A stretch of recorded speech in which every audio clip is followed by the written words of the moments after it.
வணக்கம். இது உங்கள் பிளாக் சி. இன்னைக்கு நம்ம கூட இணைஞ்சிருக்கிறது தமிழ் புலிகள் கட்சியோடைய முத்துக்குமார் அண்ணா. ரீசெண்டா அரியலூர்ல வந்து சீமான் அவர்கள் பேசின பேச்சு. அதுக்காக நம்ம இன்னொரு வீடியோ போட்டிருக்கோம் மார்னிங். இருந்தாலும் அண்ணனோட கருத்துக்கள் இன்னும் ரொம்ப தெளிவா இருக்கும் அப்படிங்கறனாலையும் ரெக்கார்ட் ஸ்டாட்டிஸ்டிக்ஸ் வைஸ் இன்னும் நிறைய இன்ஃபர்மேஷன் கொடுப்பாங்க அப்படிங்கிற காரணத்துக்காக அண்ணன் கிட்ட கேட்டிருந்தேன். வாங்க அண்ணா. வணக்கம். வணக்கம். ஆனா நீங்க கண்டிப்பா அந்த பொதுக்கூட்டம் பார்த்திருந்திருப்பீங்க. அதுல சீமான் அவர்கள் பேசின பேச்சு எல்லாமே அதுல நிறைய வந்து பாத்தீங்க அப்படின்னா அவருடைய வன்மம் அதெல்லாம் தெரிஞ்சிச்சு. இருந்தாலும் வந்துட்டு அதுக்கு முன்னாடி இந்த பொதுக்கூட்டம் எதற்கான ஒரு காரணம் எனக்கு புரியவே இல்லை. திடீர்னு அரியலூர்ல போயிட்டு எதுக்கு ஒரு பொதுக்கூட்டம் போடுறாரு, ராமதாஸ் அவர்களை பத்தி பேசுறாரு புகழ்ந்து. இது என்னவா இருக்கு? இந்த நரேஷன்ஸ் வந்து செட் பண்ண ட்ரை பண்றாங்க இங்க. அதாவது தமிழ்நாட்டுல வந்து பாத்தீங்கன்னா அந்த தமிழர்களுடைய ஒற்றுமையை சீர்குலைக்கிறதுக்கு தான் சீமான் வந்து பாத்தீங்கன்னா ஆர்எஸ்எஸ் கும்பல்களால் இறக்கிவிடப்பட்டவர். தமிழ்நாட்டுல வந்து ஆர்எஸ்எஸ் கும்பல்கள். ஏன்னா கடந்த கால அவருடைய ஸ்பீச் எல்லாம் உங்களுக்கு தெரியும். திராவிடர் கழக மேடைகள்ல பெரியாரிஸ்ட் அவர் இருக்கும்போது எப்படி எல்லாம் பேசினார் அப்படிங்கிற பேச்சுக்கள் எல்லாம் தெரியும். அதுதான் உண்மையான முகம், சீமானுடைய உண்மையான முகம். தற்போது சீமான் பேசுவது வந்து பாத்தீங்கன்னா பணத்திற்காகவும் பதவிக்காகவும் சில இன்னும் சொல்ல போனா வெளிப்பட சொல்லணும் எலும்பு துண்டுக்காக, அப்படிதான் சொல்லணும், அதான் சரியா இருக்கும். எலும்பு துண்டுக்காக ஆர்எஸ்எஸ் வீசிய எலும்பு துண்டை கவ்விக்கிட்டு இன்னைக்கு வந்து பாத்தீங்கன்னா தமிழ்நாட்டுல குறிப்பா வந்து பாத்தீங்கன்னா எப்படியாவது தமிழ்நாட்டை சீர்குலைக்கணும். தமிழ்நாட்டை சீர்குலைப்பதற்கு என்னென்ன மாதிரியான பிரச்சனைகள் எல்லாம் தமிழ்நாட்டுல கிளப்பணுமோ அப்படி ஒவ்வொன்றா கிளப்பிக்கிட்டு இருக்காரு. இப்ப வந்து பாத்தீங்கன்னா ஈழத்தமிழர் விவகாரத்துல வந்து பாத்தீங்கன்னா அங்குள்ள ஈழத்தமிழர்களை படுகொலை செய்ததே வந்து பாத்தீங்கன்னா நாயக்கர்கள் தான். இங்க இருக்கக்கூடிய நாயக்கர்களும் அங்க இருக்கக்கூடிய நாயகாக்களும் தொடர்பு இருக்கு அப்படின்னு சொல்லி தமிழ்நாட்டுல இங்க இருக்கக்கூடிய நாயக்கர் சமூகத்தின் மீது வந்து ஒரு வெறுப்புணர்ச்சி ஏற்படுத்துறதுக்கு அவர் முயற்சி பண்ணி நிறைய பிரச்சாரம் மேடைகள்ல பேசினார். இங்க இருக்கக்கூடிய நிறைய போர் வீரர்களை பத்தி இழிவா, அது அவன் தெலுங்கு போர் வீரன் அப்படின்ற மாதிரி நிறைய இழிவுபடுத்தி பேசினார். வீரபாண்டிய கட்டபொம்மனை பற்றி ஒரு காலத்துல புகழ்ந்து பேசினவர் இப்போ அவரை இழிவுபடுத்தி பேசுறது, இப்படி நிறைய அவருடைய அந்த பிரச்சாரங்கள்லாம் என்னவாகுதுன்னா தமிழ்நாடு வந்து பாத்தீங்கன்னா மற்ற மாநிலங்களோட ஒரு ஒற்றுமையா இருக்கும். இங்க மத கலவரத்தை ஏற்படுத்த முடியாது. அப்ப தமிழர் என்ற சிந்தனையில வந்து பாத்தீங்கன்னா திராவிட இயக்கங்கள் வந்து இங்க ஒருங்கிணைச்சிருக்காங்க. இந்த ஒருங்கிணைப்பை கெடுப்பதற்காக, இந்த ஒருங்கிணைப்பை வீழ்த்துவதற்காக தான் சீமானை உருவாக்கப்பட்டிருக்காரு. அப்படிதான் வந்து பாத்தீங்கன்னா நீங்க சொன்ன அந்த வன்மமான வார்த்தைகளை வந்து பாத்தீங்கன்னா இப்ப யாரை பயன்படுத்துறாங்கன்னா, இப்ப அருந்தீர் மக்களை வந்து பாத்தீங்கன்னா கடந்த சட்டமன்ற இடைத்தேர்தலின் போது, ஈரோடு கிழக்கு இடைத்தேர்தலின் போது பாத்தீங்கன்னா முதல் முறையா வந்து பேசுறாரு. இந்த மாதிரி ஆந்திராவில் வந்து மலம் அழுவதற்காக வந்தவர் தான் அருந்ததீர்கள் அப்படின்னு சொல்லி பதிவு செய்யறாரு. அப்ப கடுமையான எதிர்ப்பு. அது மட்டுமல்ல, அவங்க வந்து வந்தேரிகள் அப்படின்ற வார்த்தையை பதிவு பண்றாரு. அப்ப கடுமையான எதிர்ப்பு வருது. எதிர்ப்பு மட்டும் இல்லாம இங்க வந்து பாத்தீங்கன்னா அருந்ததீர் மக்கள் முதல்ல அவர் புரிஞ்சுக்கிறோம். அருந்ததீர் இதெல்லாம் நம்ம நிறைய விளக்கம் கொடுத்துட்டோம். பிளாக் சிக்கு இன்னைக்கு நம்ம விளக்கம் புதுசா கொடுக்குறோம். ஆனா ஏற்கனவே கடந்த காலங்கள்ல வந்து பாத்தீங்கன்னா நிறைய விளக்கம் கொடுத்துட்டோம். ஆந்திராவில இங்க இருக்கக்கூடிய அருந்ததீர்ன்ற ஒரு சாதி அங்க கிடையாது. பகடை என்கிற சாதி அங்க கிடையாது. சக்கிலியர் என்கிற சாதி அங்க கிடையாது. ஏன்னு கேட்டீங்கன்னா குறிப்பா நம்ம சொன்னோம்னா அருந்ததீர் மக்கள் வந்து தெலுங்கு மட்டும் பேசுவார்கள் நினைச்சுட்டு இருக்காரு. தெலுங்கு மட்டும் இல்ல, கன்னடம் பேசுவாங்க, மலையாளம் பேசுவாங்க. இந்த 3 மொழியும் தெரியாத தமிழ் மட்டுமே பேசக்கூடிய அருந்ததீர்கள் பெரும்பான்மையா தமிழ்நாட்டுல வாழ்றாங்க. இதெல்லாம் வரலாறு அவர் படிக்கணும், தெரியணும். ஏன்னா எல்லாம் அவர் இருக்கிற ராமநாதபுரம் மாவட்டத்திலே வந்து பாத்தீங்கன்னா இப்ப ராமநாதபுரம் மாவட்டம், சிவகங்கை மாவட்டம் முழுவதுமே பெரும்பான்மையா அங்க வந்து பாத்தீங்கன்னா தெலுங்கு பேசக்கூடிய அருந்ததீர்களே கிடையாது. முழுக்க தமிழ் மட்டுமே பேசக்கூடிய அருந்ததீர்கள் இருக்காங்க. தருமபுரி, கிருஷ்ணகிரி பல மாவட்டங்கள் இருக்கு. இன்னும் மதுரை மாவட்டத்திலே பல இடங்கள்ல இப்படி பல இடங்கள் இருக்காங்க. இவங்களுக்கு எல்லாம் திருமண உறவு இருக்கு. அப்ப வந்தேரிகள் அல்ல இவங்க வந்து இந்த மண்ணின் மைந்தர்கள் தான், தமிழர்கள் தான் என்பதற்கு இவர் சொன்ன அந்த நாயக்கர் வருகை, விஜயநகர பேரரசு வருகைக்கு முன்பே இந்த மக்களுடைய அடையாளங்கள் இருக்கு அப்படின்னு சொல்லி நிறைய கல்வெட்டு சான்றுகள் எல்லாம் நம்ம காட்டிட்டோம். இது வரைக்கும் அவர் பதில் சொல்லல. ஆனாலுமே அவர் கொடுக்கப்பட்ட அஜெண்டா என்னன்னா எப்படியாவது தமிழ்நாட்டை சீர்குலைக்கணும். அப்படித்தான் இன்னைக்கு வந்து பாத்தீங்கன்னா இங்க இருக்கக்கூடிய அடுத்த அவர் என்ன செய்ய வர்றாருன்னா, பட்டியல் மக்கள் இருந்து பாத்தீங்கன்னா உள்ளிட ஒதுக்கீடு. பட்டியல் மக்களுக்கு 76 சாதிகள் இருந்தாலும் கூட அதுல வந்து பாத்தீங்கன்னா பல்லர், பறையர், செக்கிலியர் அப்படிங்கிற 3 சாதிக்குள்ளேயே 30 சாதிகள் அடக்கம் இருக்கு. 30 சாதிகள் அடைக்கிறோம். மீதி இருக்கக்கூடிய சாதிகள் அப்படின்னு பாத்தீங்கன்னா பெரும்பான்மை கிடையாது. அது ஒரு குறிப்பிட்ட மாவட்டங்கள்ல சில இடங்கள்ல மட்டும்தான் இருப்பாங்க.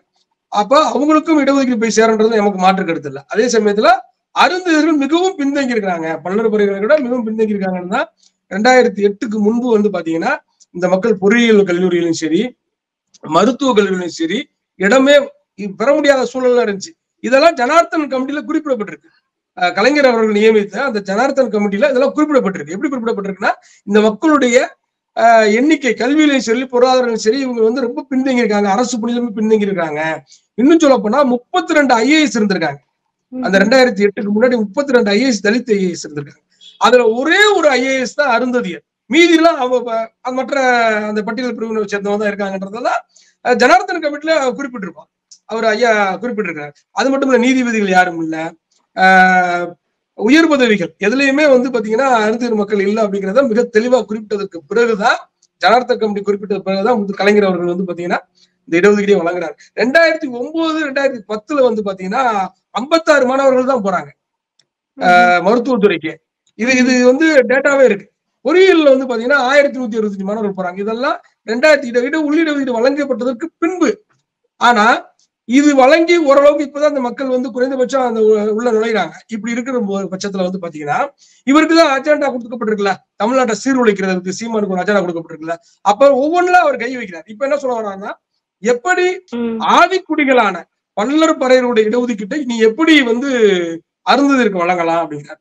இதுவே முட்டாள்தனமான செய்தி தான். முதல்ல அது வந்து பல்லர் பறையருக்கான இடஒதுக்கீடு, அது பட்டியல் மக்களுக்கான இடஒதுக்கீடு. அந்த பட்டியல் பிரிவுல தான் அருந்ததிகளும் இருக்காங்க. அது இந்த 3 பிரிவுக்கும் சேர்ந்த இடஒதுக்கீடு தான். அப்ப இன்னும் சொல்ல போனா 95% அப்படி சொல்லலாம். ஏன்னா கிருஷ்ணதாஸ் காந்தி சொல்லக்கூடிய ஐஏஎஸ் வந்து ஒரு புள்ளி உரத்துல புள்ளி பாத்தீங்கன்னா 95% பல்லர் பறையர் செக்லியர் தான் பெரும்பான்மை.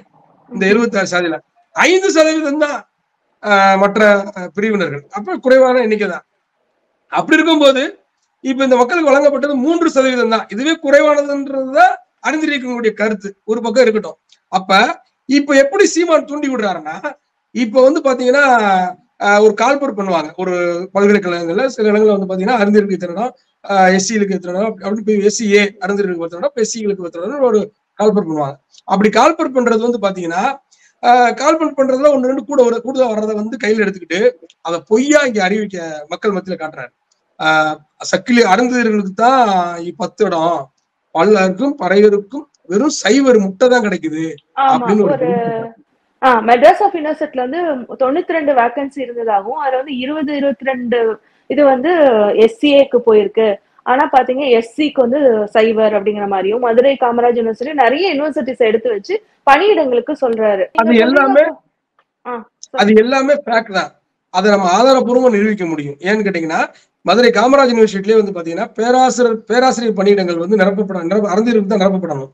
ஆனா இந்த உள்ளிடஒதுக்கீடு சட்டத்திலே கலைஞர் அவர்கள் ஒரு செய்தியை வச்சிருக்காரு. என்ன செய்தி வச்சிருக்காருன்னா, ஒருவேளை ஏன்னா 2009 2010 இடஒதுக்கீடு கொடுக்கும் போதெல்லாம் மருத்துவத்துறைக்குள்ள ஆள் கிடையாது, அருந்ததியர்கள் கிடையாது, உயர் பதவிகள் எதுக்குமே அருந்ததியர் கிடையாது. அவங்க வந்து பாத்தீங்கன்னா ஜுவாலஜி போன்ற பல்வேறு படிப்புகள் எல்லாம் நிறைய படிப்புகள் எல்லாம் படிக்கல. இதெல்லாம் உணர்ந்துதான் படிக்கலன்றது செய்தி ஜனார்தன் கமிட்டில இருக்கு. அப்ப இதெல்லாம் உணர்ந்து அவர் ஒரு செய்தி என்ன வைக்கிறார், என்ன அதுல ஒரு கிட்ட வைக்கிறாருன்னா, ஒருவேளை இந்த 3% இடஒதுக்கீட்டில் அருந்ததியர் தகுதியானவர்கள் இல்லை என்றால் பல்லர் பறையர்களை வைத்துக் கொண்டு இது நிரப்பலாம்னு ஒரு செய்தி இருக்கு. இதை வச்சு பாத்தீங்கன்னா பல்வேறு பல்கலைக்கழகங்கள் இன்னைக்கு நடந்துகிட்டு இருக்கு, மோசடி நடந்துகிட்டு. அருந்ததியர் மக்களுக்கு எதிராக மிகப்பெரிய ஒரு மோசடி நடந்துட்டு இருக்கு. சமீபத்துல பெரியார் பல்கலைக்கழகத்துல கூட அருந்ததியர் இயக்கங்கள், பல்வேறு இயக்கங்கள் வந்து பாத்தீங்கன்னா பேராசிரியர்கள், உதவி பேராசிரியர் பணியிடங்களை வந்து தகுதியானவர்கள் இருந்துமே மாற்று நபர்களுக்கு பல்லர் பறையர்களுக்கு வழங்கி பணம் குறிப்பா வந்து பாத்தீங்கன்னா 5 லட்சம் 10 லட்சம் இந்த பணம் கூட கொடுக்க முடியாத சூழல்ல அந்த மக்கள் இருக்கிறதுனால இதுவும் வந்து பாத்தீங்கன்னா தகுதியானவர்கள் இல்லைன்னு சொல்லி அவங்களுக்கு வழங்கப்படுது. குறிப்பா வந்து பாத்தீங்கன்னா காமராஜர் யூனிவர்சிட்டியில வந்து பாத்தீங்கன்னா இப்ப ஆதித்தமிழர் கட்சியினுடைய நிறுவனர் ஜக்கையன் அவர்கள் வந்து பாத்தீங்கன்னா அவர் வந்து பேராசிரியர், அந்த அவர் வந்து தகுதியான நபர் தான். அதுக்கு அவர் அங்க போய் அட்டன் பண்றாரு. ஆனா தகுதியான நபர்கள் இல்லைன்னு சொல்லி வேறொரு பட்டியல் பிரிவை சேர்ந்தவர்களுக்கு அங்க வழங்கிட்டாங்க. இது மாதிரியான மோசடிகள் தான் இங்க நடந்துகிட்டு இருக்கு. ஆனா சீமான் வந்து ஒரு பொய்யான ஃபேக்கை வந்து கையில வச்சுக்கிட்டு இப்படி வந்து இங்க வந்து பாத்தீங்கன்னா எப்படியாவது கலவரம் ஏற்படணும். ஏன்னா இங்க தமிழ்நாட்டுல வந்து மத கலவரம் ஏற்படுத்த முடியாது. அப்ப இங்க வந்து பாத்தீங்கன்னா ஒரு சாதி கலவரத்தை தமிழர்கள் ஒற்றுமையை சிதைச்சாதான் வந்து சீமான் உள்ள நுழைய முடியும், பாஜக RS உள்ள நுழைய முடியுன்றதுக்காண்டி பாத்தீங்கன்னா காமராஜ் யூனிவர்சிட்டி போலவே பல்வேறு பல்கலைக்கழகங்கள்ல எப்படிலாம் அருந்ததியர் மக்களுடைய நிலம் நிரப்பப்படாம இருக்கிற இந்த சூழல்ல சீமான் ஒரு பொய்யான செய்தியை வெளிப்படுத்துறாரு. அப்ப இங்க இருக்கக்கூடிய பட்டியல் பிரிவை சேர்ந்த பல்லர் பறையர்கள் வந்து பாத்தீங்கன்னா சக்கிலியர்கள் மீது கோவப்படணும், சக்கிலியர்களை எதிர்த்து போராடணும், எதிர்த்து பேசணும், இந்த ஒற்றுமை சிதையணும். ஏன்னா 2000க்கு முன்பு வந்து பாத்தீங்கன்னா இந்த 3 மக்கள் ஒருங்கிணைந்துதான் ஆதிக்க சாதிகளை எதிர்த்து வன்கொடுமைகளுக்கு எதிராக போராடினாங்க, ஒற்றுமையா இருந்து செயல்பட்டாங்க. இப்ப கொஞ்ச காலமாவே சீமான் வந்து பாத்தீங்கன்னா இந்த மக்களுக்குள்ள இருக்கிற ஒற்றுமை சிதைப்பதற்காக முழுக்க முழுக்க பொய்யான தகவல்களை பேசுறாரு. அதான் ரொம்ப மோசடியா இருக்கு. அவர் வந்தேரின்னு சொன்னதுக்கும் விளக்கம் கொடுத்தாச்சு. அதுக்கப்புறம் ஒரு நேர்காணல்ல எனக்கு இப்பதான் தெரியும் தமிழர்கள் நிறைய பேர் இருக்காங்க, அந்த மக்கள் இருக்காங்கன்னு ஒரு சொல்லிட்டாரு. ஆனா அவர் சொன்னதோட விளைவு என்ன? இன்னைக்கு நான் ஒரு செய்தி நான் இப்ப பேசுறேன், நீங்க பிளாக் சீல இந்த செய்தியை போடுவீங்க, எனக்கு கீழே என்ன செய்தி நாம் தமிழர் கட்சிக்காரன் கமெண்ட் பண்ணுவானா, நீ போய் அறிவாலயத்துல மலமல்லு, டேய் வந்தேரி, முத்துக்குமார் என்ற கொல்டி, இப்படிதான் போடுவான். ஏன்னா சீமான் உருவாக்குன அந்த அந்த நபர்கள் இருக்காங்கல்ல, மனநோயாளிகள், நான் அப்படிதான் குறிப்பிட முடியும். நாம் தமிழர் கட்சி மனநோயாளிகள் இருக்காங்கல்ல, இந்த மனநோயாளிகள் சீமான் சொன்னதெல்லாம் உண்மை என நம்பி மிக மோசமாக, கேவலமாக, ஆபாசமாக விமர்சனம் செய்யறாங்க. இது வந்து இணையதளங்கள்ல மிகப்பெரிய ஒரு வன்மத்தை ஏற்படுத்துறாங்க. ஆக முழுக்க முழுக்க சீமான் பேசுவது எல்லாமே பொய் தான். அவருக்கு கொடுக்கப்பட்ட RSS அஜெண்டா, இன்னும் சொல்ல போனா RSS கொடுக்கிற எலும்பு துண்டை பொறுக்கி தின்று விட்டு அப்போ முழுக்க முழுக்க சீமான் பேசுறதே ஒரு விதத்துல உங்களை ஒடுக்குறதா தானே அர்த்தமாகும். அப்ப இன்னும் வந்து ஒடுக்கப்பட்டு தானே இருக்கிறீங்க. ஆமா ஆமா. அப்ப வந்து எங்க எங்க வந்து நசுக்குறாங்க, பிதுக்குறாங்க, ஏன் இந்த மாதிரி எல்லாம் படம் எடுக்கிறாங்கன்னு சொல்லிட்டு இருந்தாலும், இவரே ஒரு லீடர், ஒரு கட்சியை நடத்திட்டு இருக்காரு. இவரே ஒரு பொறுப்பு இல்லாம உங்களை வந்து ஒடுக்கிட்டு தான் இருக்கிறாரு. அவரோட பேச்சு மூலம் இளைஞர்களும் வந்துட்டு இந்த மாதிரியான கமெண்ட்ஸ் எல்லாம் போட்டு உங்களை வந்து மன ரீதியா ஒடுக்கிட்டு இருக்காங்கல்ல. உண்மை உண்மை உண்மை உண்மை. அப்ப இன்னுமே அதிகமா வந்து ரிசர்வேஷன் தான் ஆக்சுவலா கொடுத்து இன்னும் அவங்களை மேம்பட வைக்கணும் அப்படிதான் தோணுது. அதான் உண்மை. அதாவது பாத்தீங்கன்னா அவர் சீமான் வந்து முழுக்க முழுக்க வந்து பாத்தீங்கன்னா அவரு ஒவ்வொரு நாளும் வந்து பாத்தீங்கன்னா சம்பந்தம் இல்லாத செய்திகள், இப்ப வந்து கலைஞர் அவர்களை பத்தி அவதூறா பேசுவது, அவருக்கு எப்படியாவது தமிழ்நாட்டுல சீர்குலைவு ஏற்படுத்தணுங்கிறது அவருடைய நோக்கமா இருக்கு. அது மட்டும் இல்ல, இங்க பட்டியல் பிரிவிலே வந்து பாத்தீங்கன்னா சக்தியில் சொல்லக்கூடிய அந்த அருந்தீர் மக்கள் எந்த அளவுக்கு பாதிக்கப்படுறாங்கன்னா, ஒரு உதாரணம் சொல்றேன், நிறைய உதாரணங்கள் சொல்ல முடியும், இருந்தாலும் ஒரு சின்ன உதாரணம் சொல்றேன். சமீபத்துல வந்து பாத்தீங்கன்னா விருதுநகர் மாவட்டம் பகுதியில வந்து விருதுநகர் மாவட்டத்துல வந்து பாத்தீங்கன்னா அருப்புக்கோட்டை பக்கத்துல வந்து ஒரு கிராமத்துல கிராமத்துல வந்து பாத்தீங்கன்னா ஒரு பல்லர் சாதி பெண்ணை சக்லியர் பையன் காதலிச்ச ஒரே காரணத்துக்காக அவனை இரவு நேரத்துக்கு அவனை போன்ல வர சொல்லி கடத்தி கொண்டு போய் கழுத்தை துண்ட அறுத்து போட்டான். இது ஒரு ஏன்னா நான் சக்லியோட உயர்ந்தவன் அப்படிங்கிற மனப்பான்மையை இங்க யார் உருவாக்குறாங்கன்னா புதிய தமிழ் கிருஷ்ணசாமி, ஜான் பாண்டியன் போன்ற தலைவர்கள் ஒரு நிலையை உருவாக்கிட்டாங்க இல்லையா. இப்ப பட்டியல் பிரிவுக்குள்ள ஒற்றுமை சீர்குலைவுன்னு சொல்றதெல்லாம் ஏமாற்று. ஏன்னா பட்டியல் பிரிவுக்குள்ள ஒற்றுமை இல்லை. அதை மேலும் உடைக்கும் விதமாக சீமான் வந்து மோசமாக வந்து பாத்தீங்கன்னா இந்த இடஒதுக்கீட்டுக்கு எதிராக வந்து இன்னைக்கு அந்த மக்களை மேலும் மேலும் கொம்பு சீவிட்டு இருக்காங்க. என்ன சொல்றீங்கன்னா, நீங்க யாரு ஒதுக்கீடு கொடுக்க, பங்கீடுன்னு சொல்லுங்க. அதுக்கப்புறம் எங்க கிட்ட இருந்து எதுக்கு என்னுடைய மக்களான அவர் வார்த்தையே பாருங்களேன். ஒரு மதுரைக்கு போனா வந்து தேவர் சாதி தான் பெருசு, நான் தான் தேவர் அப்படிங்கிற மாதிரி பேசுவாரு. அந்த மாதிரி ஆட்டிடியூட்ல பேசுவாரு. அப்புறம் முதல்ல வந்தவங்க முதல்ல யாருன்ட்டு இந்த பக்கம் போனா பேசுவாரு. இன்னைக்கு பாத்தீங்கன்னா எங்களுடைய பறையர் பல்லர்ல இருந்து நீ எதுக்கு பிச்சு கொடுக்குற, தனியா கொடு. அதிகமானவர்கள் கூட வந்துட்டு தனியா தான் கேட்டாங்க, கலைஞர் தான் வந்துட்டு SC பிரிவுல சேர்த்துட்டாரு அப்படிங்கிற மாதிரியான ஒரு பொய் செய்தியை வைக்கிறாரு. இது எதனால? அதுக்கப்புறம் பாத்தீங்க அப்படின்னா இன்னொரு கேள்வி அதோட சேர்ந்து சப்ஸ்டிடியூட்டா வைக்கிறது என்னன்னா, இதே நீ கொண்டு போய் OBCல இருக்கிற அந்த ரிசர்வேஷன்ல இருந்து எடுத்து கொடுப்பியா? அவன் கலவரம் பண்ணுவான்ல, நீ எதுக்கு வந்து அப்போ ஒடுக்கப்பட்டதுலயும் ஒடுக்கப்பட்ட எங்கிட்ட இருந்தா நீ பிச்சு வந்து அவங்களுக்கு கொடுப்பியா 3% அப்படின்னு கேக்குறாரு. இது என்ன மாதிரியான உளவியல் மனநிலை அப்படின்னு எனக்கு புரியல. ஆக்சுவலா அதான் வெளிப்படையான வன்மம் தான். வெளிப்படையான இந்த மக்கள் மீது சீமானுக்கு இருக்கக்கூடிய வெளிப்படையான வன்மம் தான். என்னன்னு கேட்டீங்கன்னா, இது வந்து OBC இடஒதுக்கீடு அந்த மக்கள் கொடுக்க முடியாது. அந்த மக்கள் எதுல பயனடைஞ்சுக்கிட்டு இருந்தாங்களோ அதுல பயனடைய முடியாத ஒரு சூழல் இருந்த காரணத்தினாலதான் SC இடஒதுக்கீடு. SC தான் முதல்ல சீமானுக்கு புரிஞ்சோம். இப்படித்தான் கடந்த காலங்கள் என்ன பேசினாருன்னா, ஆதி திராவிடர்கள் அப்படின்னு சொல்லி பேசினார். அதாவது அருந்ததியர்கள், தெலுங்கு பேசக்கூடிய அருந்ததியர்கள் வந்து ஆதி தமிழர்கள், தமிழ் பேசக்கூடிய பறைய வந்து ஆதி திராவிடர்களா அப்படின்னு தூண்டி விட்டாரு. முதல்ல சீமான் என்கிற முட்டாளை நான் கேட்கறது என்னன்னா, ஆதி திராவிடர் என்பது பறையர் பெயர் அல்ல, அது ஒரு பொது பெயர். ஆதி திராவிடர் நலத்துறை, ஆதி திராவிடர் காலனி அப்படிங்கிறதுலாம் அது என்னன்னு பாத்தீங்கன்னா, இப்பயும் வந்து பாத்தீங்கன்னா மேற்கு மாவட்டங்கள்ல அடர்த்தியா இருக்கக்கூடிய அருந்ததியர் பகுதிகள் போறாம ஏடி காலனி. ஏடி காலனினா ஆதி திராவிடர் காலனி தான் அர்த்தம். முதல்ல சீமான் ஆமா ஆதி திராவிடர் காலனி தான் அர்த்தம். பெரும்பாலும் அருந்ததியர் பகுதிகள் ஆதி திராவிடர் காலனி தான் இருக்கும். அங்க பல்லர்கள் இருப்பாங்க, பறையர்கள் இருப்பாங்க, சக்கிலியர்கள் இருப்பாங்க. சக்கிலியர்கள் மட்டுமே பெரும்பான்மை இருக்கக்கூடிய பகுதியிலையும் ஆதிதிராவிடர் கலை என்ற பேர் தான் இருக்கும். இன்னும் சொல்ல போனா ஆதிதிராவிடர் பேர்லயே நிறைய அருந்ததியர்கள் இருக்காங்க. ஆதிதிராவிடர் பேர்லயே நிறைய பல்லர்களும் இருக்காங்க. ஆதிதிராவிடர் பேர்ல தான் எல்லாருமே இந்த 3 பிரிவுமே பலர் கலந்துருக்காங்க. குறிப்பா வந்து பாத்தீங்கன்னா திருச்சியை தாண்டி சென்னை பகுதியில் பூரா காமனா ஆதிதிராவிடர் பேர்லாம் இருக்கு. இப்ப எங்க கட்சியோட பொதுச்செயலாளர் இளவேணி, அவர் ஒரு அருந்ததியர் சமூகத்தை சேர்ந்தவர். அவருடைய குடும்பத்திற்கு எல்லாருக்குமே ஆதிதிராவிடர் பேர்ல தான் இருக்கு. சோ இதெல்லாம் சீமான் தெரிஞ்சுக்கிட்டே தான் பேசுறாரு. ஏன்னா தெரிஞ்சுக்கிட்டேதான் வன்மத்தை கேட்கிறாரு. எப்படியாவது இங்க ஒரு வன்முறை ஏற்படுத்தணும். அருந்ததியர்கள் ஏற்கனவே பட்டியல் மக்களாலேயே பாதிக்கப்பட்டுக்கிட்டு இருக்கக்கூடிய அருந்ததியர் மக்களை மேலும் வன்முறைக்கு மோசமான ஒரு வன்முறை அவர் மீது திணிக்கிற விதமா தான் இந்த அவருடைய செயல்பாடுகளா இருக்கு. இது மிகவும் கண்டிக்கத்தக்க வேண்டியது. நாங்க வந்து பாத்தீங்கன்னா சீமான் அந்த ஈரோடு இடைத்தேர்தலின் போது அவர் மீது புகார் கொடுத்திருக்கோம்.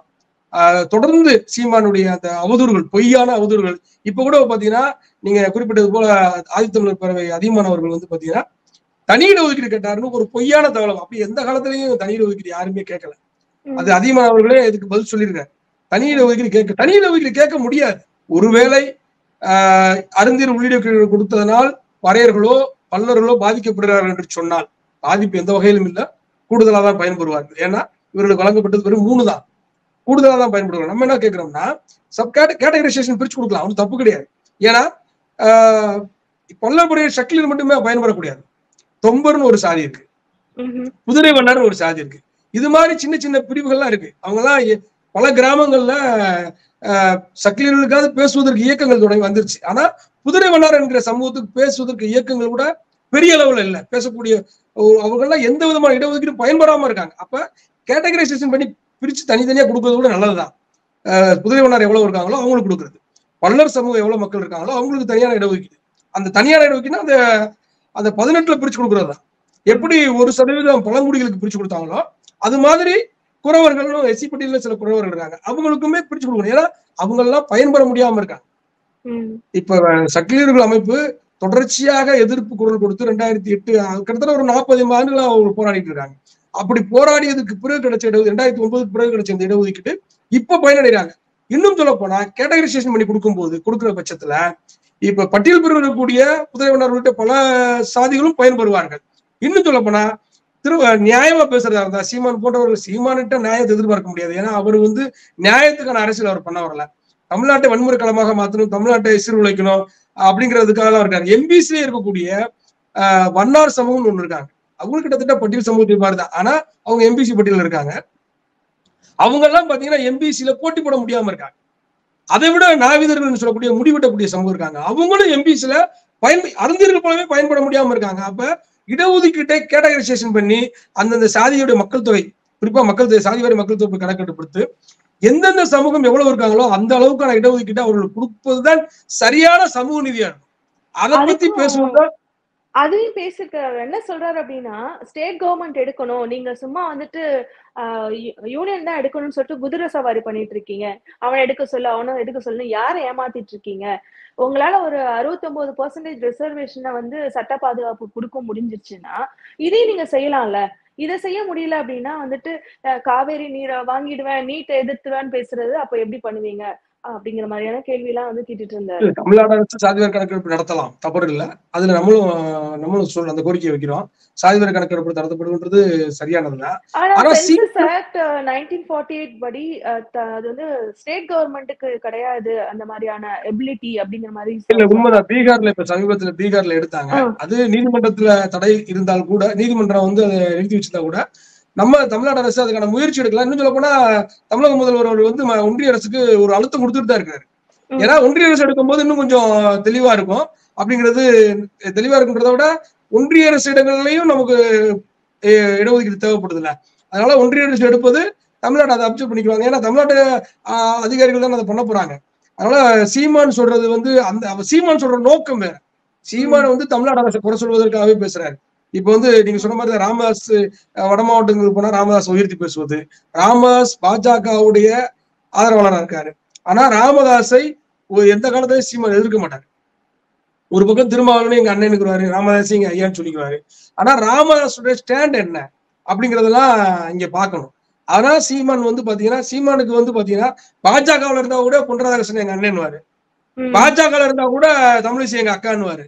நம்ம அப்படிலாம் சொல்றது. எல்முருகன் எந்த காலத்துல நாங்க ஏத்துக்கிற போறது இல்ல. எல்முருகன் ஒரு பாசிஸ்ட் கட்சியில இருக்கிறாரு. அவரை நாங்க ஏத்துக்க போறது இல்ல. இதுதான் கொள்கை. எல்முருகன் ஒரு அறிஞர் சமூகத்தை சேர்ந்தவராக இருந்தா கூட அவரை ஏற்றுக்கொள்ளாத ஒரு பக்குவம் பெரியாரிஸ்டுகளான எங்களுக்கு இருக்கு. ஆனா தமிழிசை அக்கான்றுவாரு. நிர்மலா சீதாராமனை கூட இவரு அக்கான்னு சொல்லிடுவாரு. ஆனா எல்முருகன் வந்து தெலுங்குன்னு சொல்லுவாரு. இது ஜெயசங்கர் இருக்காரு பாருங்க, வெளியுறவு அமைச்சர் ஜெயசங்கர், அவரை கூட சகோதரர் சொல்லிடுவாரு. ஆனா எல்முருகன் தெலுங்குன்னு சொல்லுவாரு. ஏன்னா இவருக்கு எதிர்ப்பு வந்து பார்ப்பன எதிர்ப்பு அல்ல, ஆரிய எதிர்ப்பு அல்ல.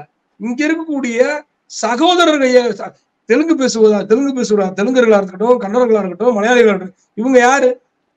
இந்த மொழிகள் எப்படி பிரிந்தது? இந்த வரலாறு சமஸ்கிருதம் கலப்புக்கு பின் பிரிந்ததுதான்.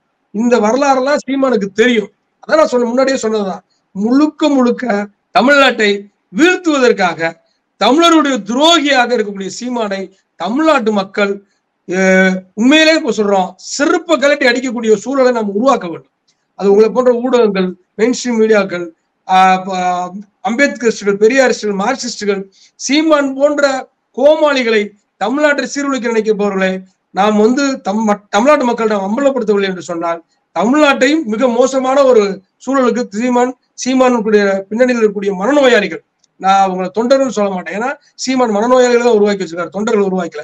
இந்த மனநோயாளிகள் தமிழ்நாட்டை மிகப்பெரிய ஒரு சீரழிவு பாதை கொண்டு போயிடுவார்கள். எனவே அவர்கள் வந்து பாத்தீங்கன்னா இப்ப நம்ம பல்வேறு வழக்குகள் கொடுத்திருக்கோம் சீமானுக்கு. இப்ப கூட சமீபத்தில் வந்து பாத்தீங்கன்னா அவருடைய கட்சியை சேர்ந்த ஒரு தேவான் வந்து பாத்தீங்கன்னா தமிழ் புலிகள் தலைவர் நாயகத்துக்கு வந்து கொலை மிரட்டல் விட்டுருக்காரு. இது வாட்ஸ்அப் ஊடகங்கள்ல நீங்க பாத்திருப்பீங்க. கொலை மிரட்டல் விட்டுருக்காரு. என்னன்னா நாயகத்துறை போட்டு சொல்றோம், அப்ப கொலை செய்வதற்கு மட்டும் ஹிந்திக்காரர்கள் தேவைப்படுது போல அவங்களுக்கு. அதுல பதிவு பண்ணிட்டாங்க, ஹிந்திக்காரர்களை வைத்து கொலை செய்ய வேண்டும், வழக்க நாங்க வாங்கிக்கிறோம். அண்ணன் சீமான் எவ்வளவு பணம் கொடுப்பாரு, எவ்வளவு கேவலமா, எவ்வளவு மோசமா வன்முறையாக்குறது. ஏன்னா கருத்தால் எதிர்கொள்ளணும். இப்ப நாயகத்துறை வந்து பாத்தீங்கன்னா ஒரு ஆர்ப்பாட்டத்தை சென்னையில ஒரு ஆர்ப்பாட்டம் நடத்தினாரு.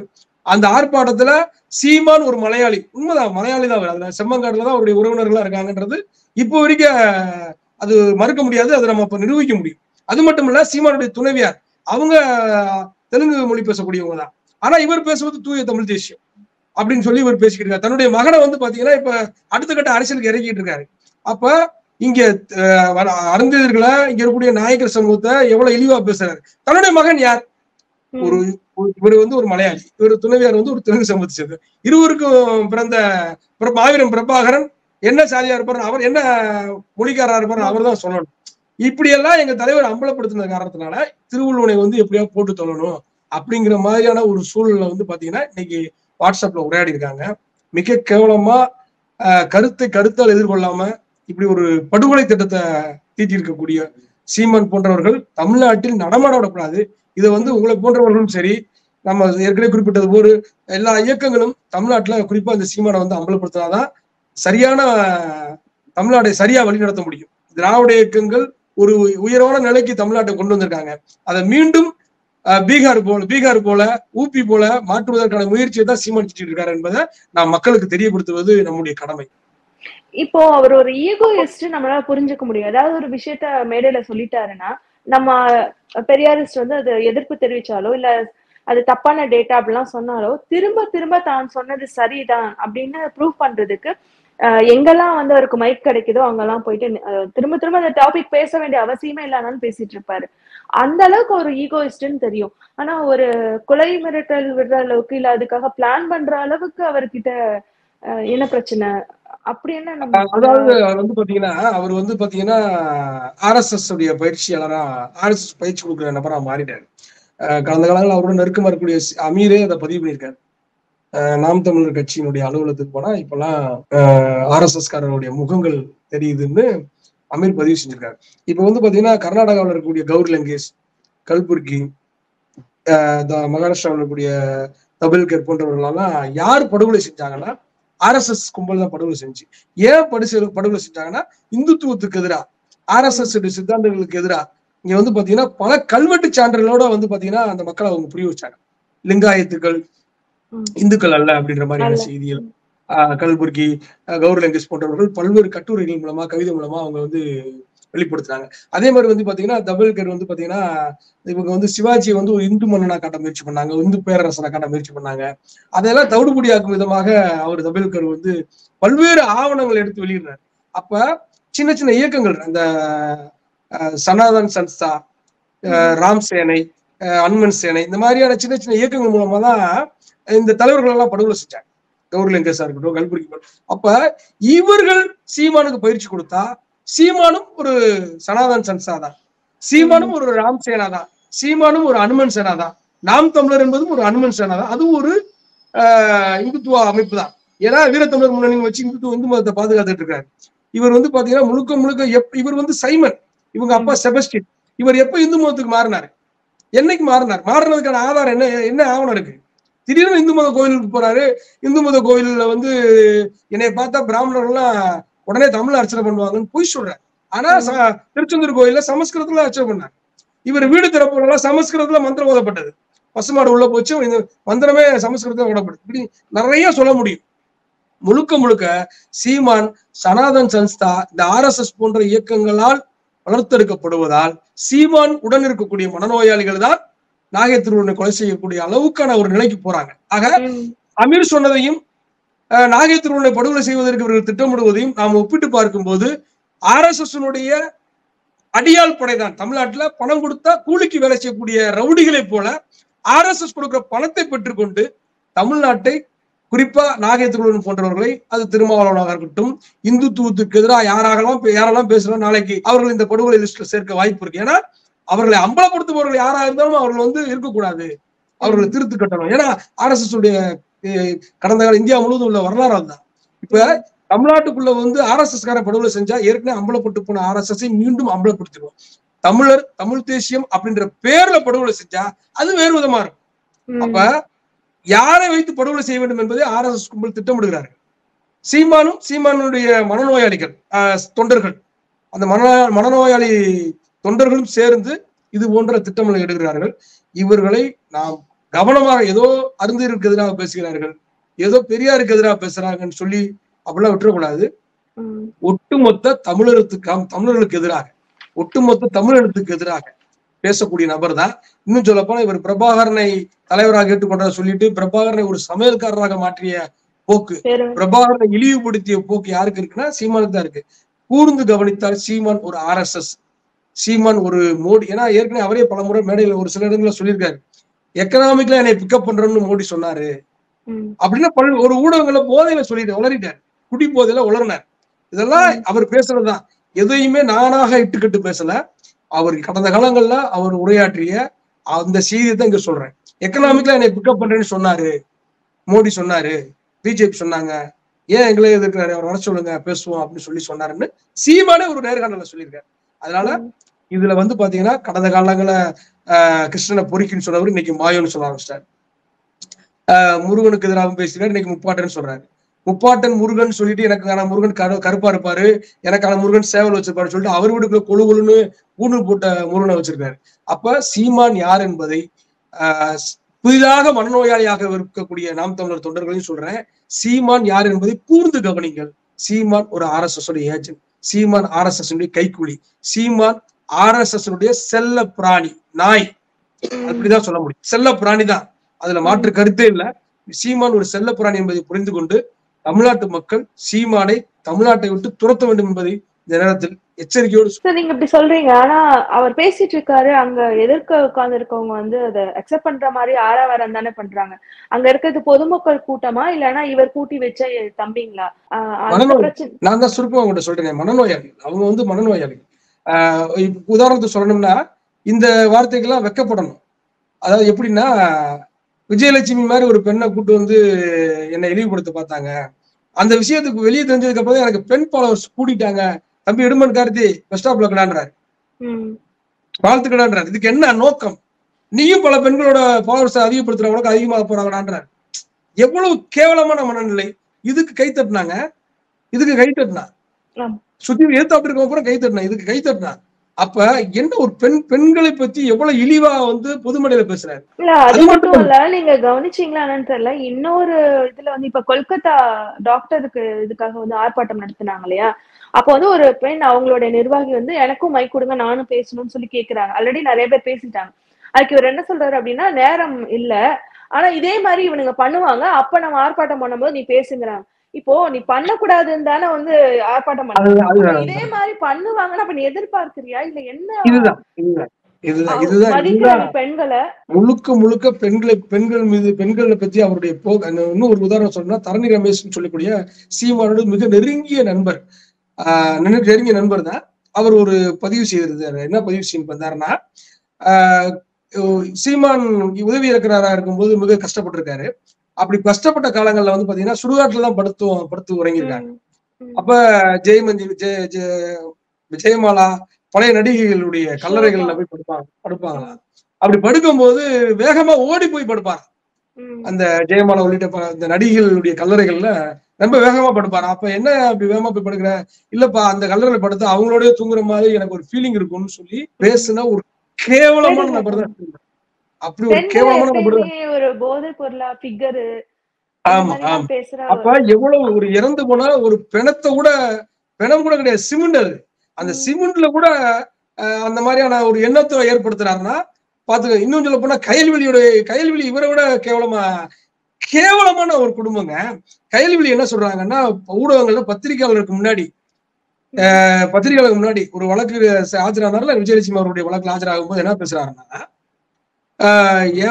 என் மனைவி ஊர்ல இவ்வளவு பெண்கள் இருக்க, உனக்கு விஜயலட்சுமி தான் கிடைச்சாளா அப்படின்னு என் மனைவி கேட்கிறாங்க. அப்ப இதெல்லாம் எவ்வளவு இதுல எப்படி சொல்றது? கூச்சம், நமக்கே கூச்சமாக இருக்கு. இவ்வளவு மோசமான ஒரு நபரை தலைவரா தேர்ந்தெடுக்கிறானா அவன் மனநோயாளியா இல்லையா? நான் சொல்றதுல எந்த தப்புமே கிடையாது. மனநோயாளிகள் தான். இவ்வளவு கேவலமான வக்கர புத்தி கொண்ட மோசமான வக்கர புத்தி கொண்ட ஒரு கோமாளியை, ஒரு முட்டாளை, ஒரு தற்குறியை தலைவராக ஏற்றுக்கொண்டவன் மனநோயாளியா தான் இருக்க முடியும். இதுதான் பெண்கள் மீது அவர்கள் வைத்திருக்கக்கூடிய அதான் நீங்க சொன்ன மாதிரி அடுத்த ஒருத்தர் பண்ணுவா அப்ப வந்து நீ பேசுனா இது எவ்வளவு கேவலமான. ஆனா இப்போ அவர் வந்து அரியலூர்ல வந்து பொதுக்கூட்டத்துல பேசுறாரு. அங்க மக்களும் இருக்க வாய்ப்புகள் இருக்கு. இந்த மாதிரி வந்து அருந்ததியர்கள் மேல இவ்வளவு ஒரு வெறுப்ப வந்து அவர் காமிக்கும் போது, அதுவும் டேட்டா அப்படின்னு சொல்லிட்டு காமிக்கும் போது அதை நம்பிட்டு மக்களுக்குள்ள வந்து பிரச்சனை வராதா? இப்போ இவ்வளவு உங்களுக்குள்ள ஒரு பிரிவினை இருக்கு. ஆனா சண்டை சச்சரவு இல்லாம அதை மேலும் பலப்படுத்துறதுக்கான முயற்சியை தான் சீமான் ஈடுபடுறாரு. மேலும் பலப்படுத்துறதுக்கு தான் சீமான் ஈடுபடுறாரு.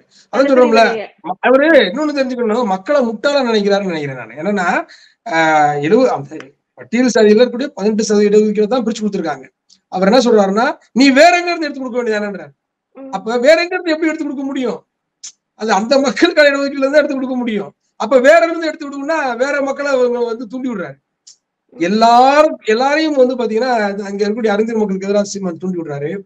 அதான் சொல்றோம்ல, நம்ம முழுக்க இவருக்கு வந்து வன்மம் தான். நம்ம ஏற்கனவே குறிப்பிட்டது போலதான் RSS கொடுத்த அஜெண்டாவை அந்த எச்சியெலும்பை பொறுக்கி தின்னுட்டு இந்த மக்கள் மீது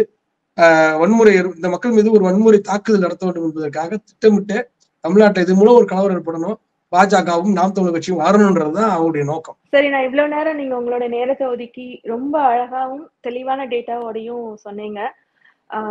நன்றி. நான் வணக்கம். இன்னொரு தருணம் சந்திக்கலாம். நன்றி.